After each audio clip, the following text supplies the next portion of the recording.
Halo Sobat Info Guru Update, kembali lagi di channel komunitas seluruh guru nasional di Info Guru Update.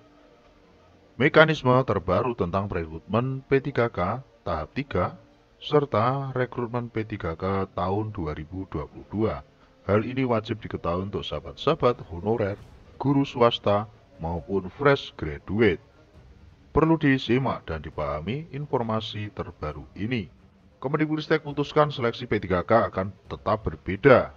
Nadiem siapkan mekanisme baru ujian guru P3K tahun 2022. Guru honorer harus bersiap-siap ya sahabat-sahabat. Dikutip dari gurubisa.com, Kementerian Pendidikan, Kebudayaan, Riset, dan Teknologi belum memutuskan pelaksanaan seleksi guru pegawai pemerintah dengan perjanjian kerja atau P3K 2021 tahap ketiga. Saat ini, proses pembahasan masih terus berjalan terkait mekanisme ujian seleksi P3K tahun 2022. Namun, ada beberapa bocoran bahwasanya nanti untuk seleksi P3K tahap 3 maupun 2022 akan dilaksanakan dengan dua metode ujian. Yang pertama, untuk ujian peserta fresh graduate.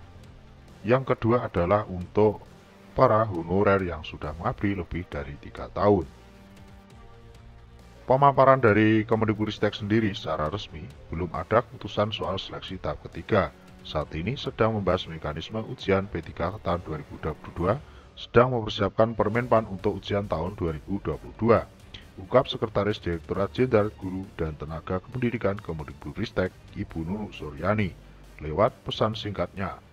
Beberapa waktu yang lalu di Komisi 10 RI juga telah mendesak pemerintah untuk memperjuangkan kejelasan nasib guru yang telah lolos nilai ambang batas atau passing grade di P3K tahap 1 maupun tahap 2 tahun 2021, tetapi belum mendapatkan informasi tersebut.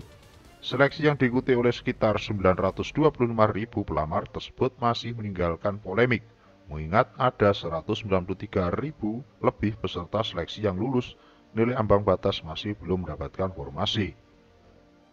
Di Jakarta sendiri, setelah ada rapat panja dengan formasi GTK P3K tahun 2022 yang disampaikan oleh Agustina Wilujeng Pramestuti, Komisi 10 DPR RI mendesak Kemendikbudristek untuk melakukan langkah-langkah strategis dan akselerasi terhadap sisa permasalahan program P3K tahun 2021.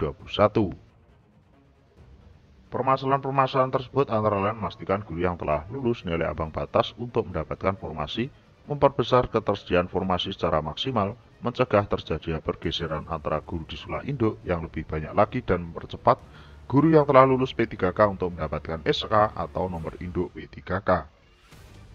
Perlu digarisbawahi juga untuk sahabat-sahabat harus juga mengecek informasi terbaru tentang gaji di Ardhiko Ramos video sebelumnya.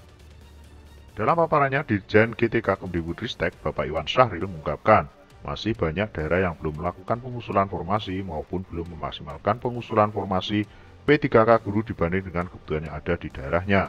Dari datanya tercatat ada sekitar 47 Pemda yang mengusulkan 80-100% formasi,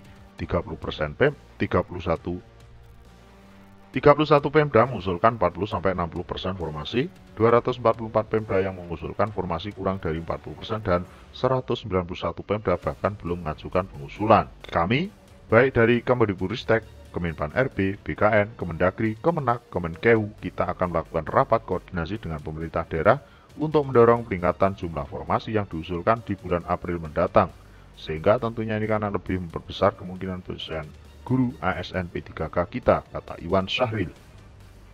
Dari Bapak Iwan Syahril sendiri, untuk sesuai informasi rekrutmen P3K tahun 2022 ini akan fokus pada 3 formasi prioritas, yakni tenaga pendidik, kesehatan, dan penyuluh. Sementara bidang lainnya tergantung kebutuhan. Segera siapkan dokumen pendaftaran karena pendaftaran P3K 2022 akan segera dibuka.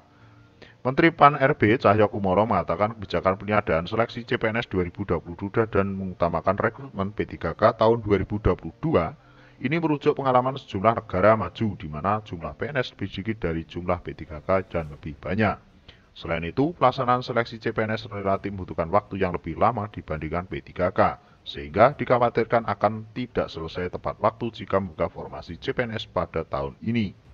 Namun, bukan sepenuhnya formasi CPNS dihilangkan ya. Dalam seleksi CASN tahun 2022, Formasi CPNS masih tetap dibuka melalui skema sekolah kedinasan.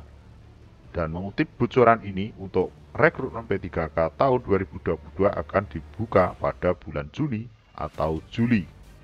Begitu untuk informasi kali ini, mekanisme perekrutan P3K tahap 3 tahun 2022 maupun kapan jadwal pelaksanaan P3K tahap 3 yang akan dilaksanakan sebentar lagi. Simak terus kabar terbaru di channel komunitas Guru Indonesia di Info Guru Update. See you next time.